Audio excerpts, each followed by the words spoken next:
States is 4 feet 8.5 inches between the rails. Narrow gauge was preferred in the mountain environments for a number of reasons. Right up at the top of the list, it was much less expensive. This railroad was built at a cost of $30,000 per mile, as opposed to what would have been closer to $90,000 per mile for standard gauge railroads. The smaller cars could negotiate tighter curves, such as the one we're making right now, and this allowed the railroad to take advantage of the natural terrain as much as possible, which also reduced their construction costs immensely. Smaller cars were much lighter than their standard gauge counterparts, which meant that the engines didn't burn nearly as much coal as they pulled the loads and passenger trains up steep mountain grades. As we get onto the straightaway here, we will be on the steepest portion of the railroad. We're beginning to descend at a rate of 4%. And this means that for every 100 feet we travel forward, we are losing 4 feet in elevation along the side of the valley. Now, that might not sound like much, but by railroad standards, we're dropping like a stone.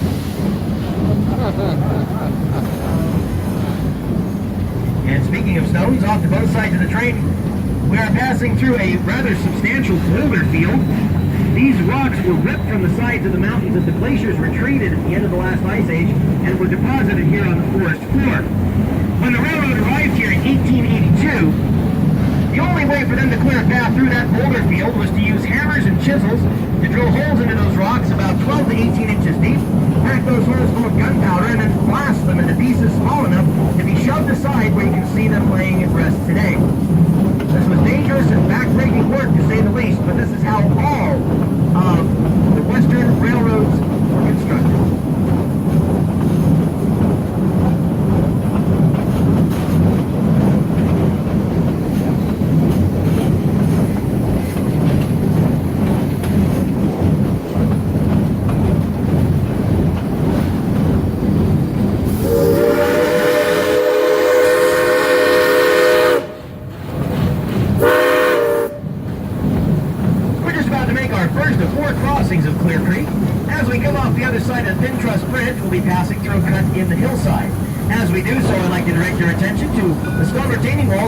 Sides of the train.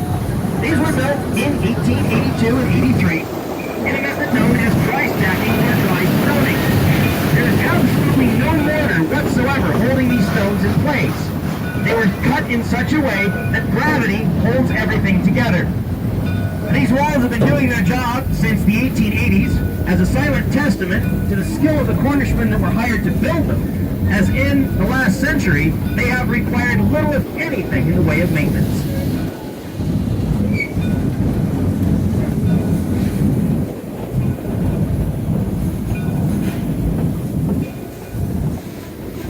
Arriving at the station for the Lebanon, Extended Lebanon, and Everett Silver Mine tours.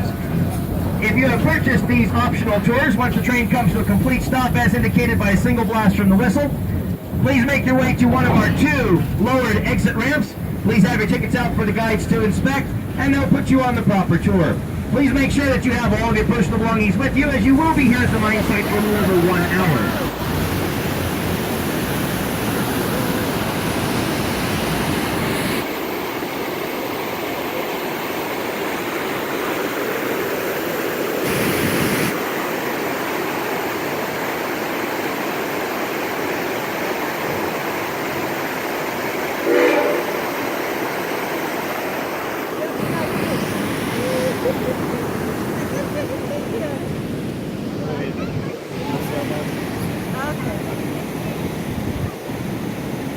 Here you go.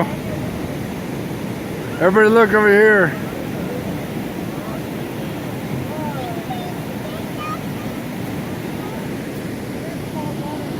At this time, for those passengers who have purchased the Lebanon, Extended Lebanon, or Everett Silver Mine tours, this is where you want to disembark the train for your tour of the mine.